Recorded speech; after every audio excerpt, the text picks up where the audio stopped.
Hey guys, it's Coach Kathy, and here are the top 5 things I would do if I wanted to lose weight as a bariatric patient or not.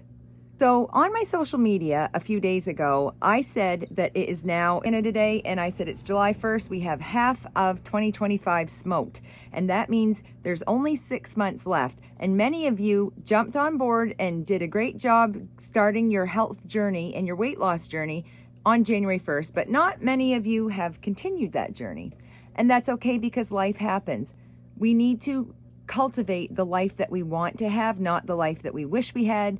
Stop having FOMO or being jealous of other people's success because we just can't get it together. And that seems to be what a lot of you are experiencing. I hear this in my inboxes all the time. And actually, there were so many of you who, when I put the challenge out, like, what do you want the rest of your 2025 to look like? I had a lot of people saying, help, I need help. So here I am. This is what I do. If you're not familiar, my name's Kathy Richardson. I've lost 150 pounds and I've maintained it for over 4 years now, actually.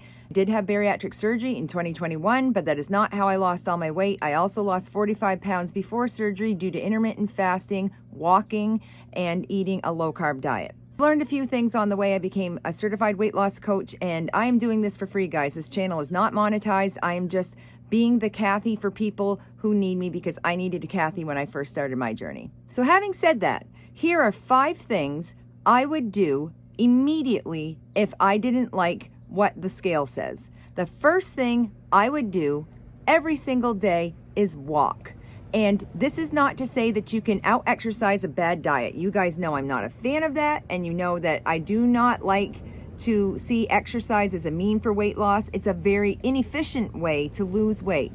But number 1, it's easy. Unless you have mobility issues, and if you do, I understand, and inbox me because I have MS. I understand not everybody can walk. But if you are able-bodied and able to walk, I want you to walk for 30 minutes a day, every day for 1 month, no matter what. If it rains, walk outside anyway. Or if it's not fit and it's thunder and lightning and windy or too cold or whatever the reason, I want you to go on YouTube right here. You're already here. And I want you to go to Leslie Sansone's Walk Away the Pounds. And I want you to do a 2-mile walk. That takes about 30 minutes. If you can't walk all of it, that's okay. And this is what I said on July 1st.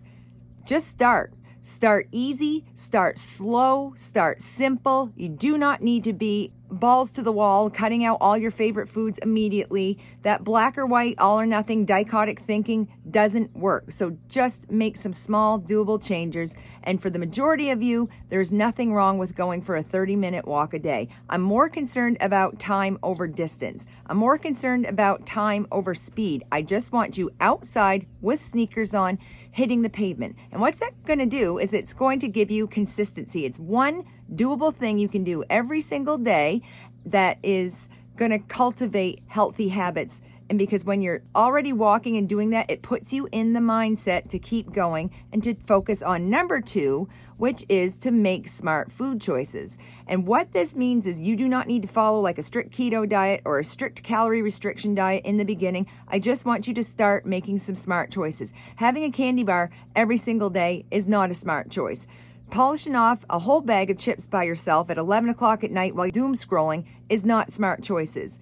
Rome wasn't built in a day. I just want you to start realizing and being aware of the food choices that you're making and start making some that are a little better. I love the 80-20 rule. If you're eating foods 80% of the time that puts you towards your weight loss goals, you are more than free to enjoy foods 20% of the time that look nothing like your weight loss goal foods. And that keeps you from having cravings. It keeps you from binge eating. It keeps you from that all or nothing thinking.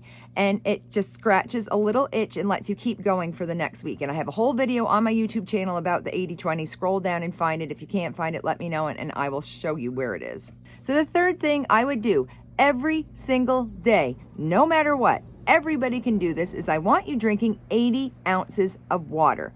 Now let's be clear, water does not flush out fat. Water does not flush out all your toxins. That's what your liver and kidneys do. But water does do is it keeps you hydrated, and a dehydrated body cannot efficiently release fat. You will never, ever, ever reach your weight loss goals if you remain in a constant state of dehydration.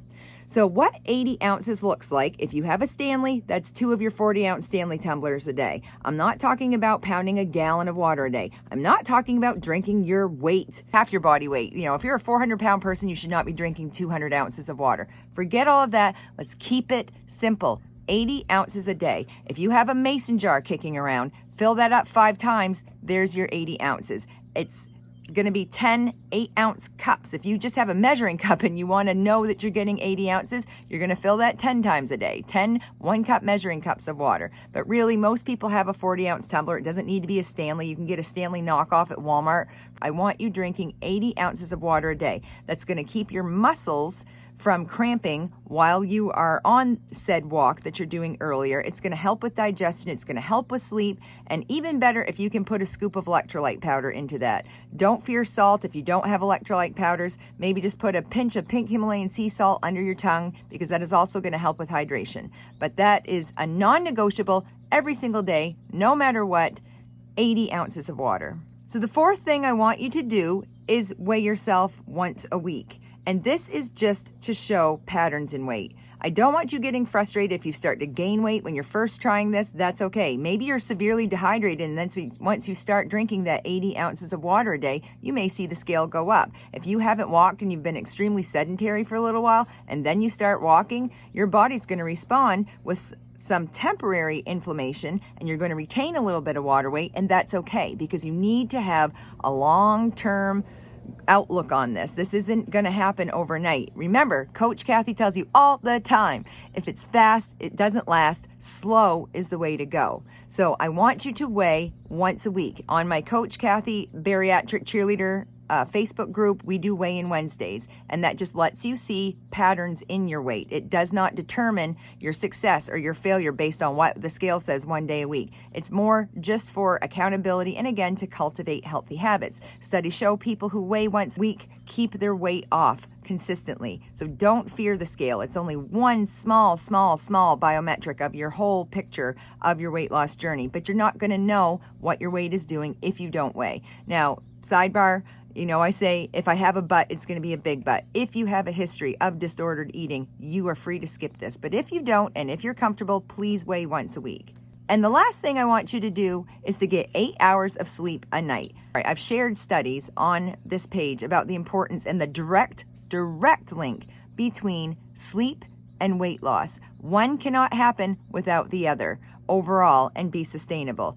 If you're only getting 3 or 4 interrupted hours of sleep a night, you are jacking your cortisol. That's going to send messages to your brain that's going to tell it to induce cravings, and you actually crave sugar, salt, and fat more on an intense level if you haven't had quality sleep. If you can only get 6 hours, 6 is better than 8. I love saying that done is better than perfect, but you need to try. The 5 things, one more time, is that we are going to walk 30 minutes a day. We're going to drink 80 ounces of water a day. We're going to weigh once a week. We're going to make smart food choices, and we're going to try to get 8 hours of sleep a night. That is exactly what I would recommend and do recommend to everyone if you're trying to lose weight and you have a substantial amount of weight to lose, or even 5 pounds to lose. And this does not matter if you're bariatric or not, because let's be honest, guys, after about a year, the weight loss for a non-bariatric person is just the same as it is for a bariatric person. All that surgery does is expedite about 6 months to 18 months, if you're lucky, of weight loss. And after that, you're right back to on your own. And that's one of the biggest myths about bariatric surgery, is that it's a lifelong end-all be-all cure. It absolutely is not. And if you aren't doing simple, doable changes, you're going to experience weight gain. And maybe that's what landed you here. And that's okay, because you didn't know. Nobody told you. I'm here to tell you, and I'm here to help. And I am very confident that if you do these things consistently every single day for the next 30 days, you're going to be a lot happier on August 1st than you were July 1st. If you have any other comments or concerns, find me on Facebook. I'm called the Bariatric Cheerleader, or join my Bariatric Cheerleader group on Facebook, or even comment on this down below. Please like and share and help my channel grow. I haven't had a new video for a little bit. Life has been busy, but my channel has been blowing up, and that tells me that there's people just like you who need help, bariatric or not, and that's why I'm here, and I'll talk to you soon.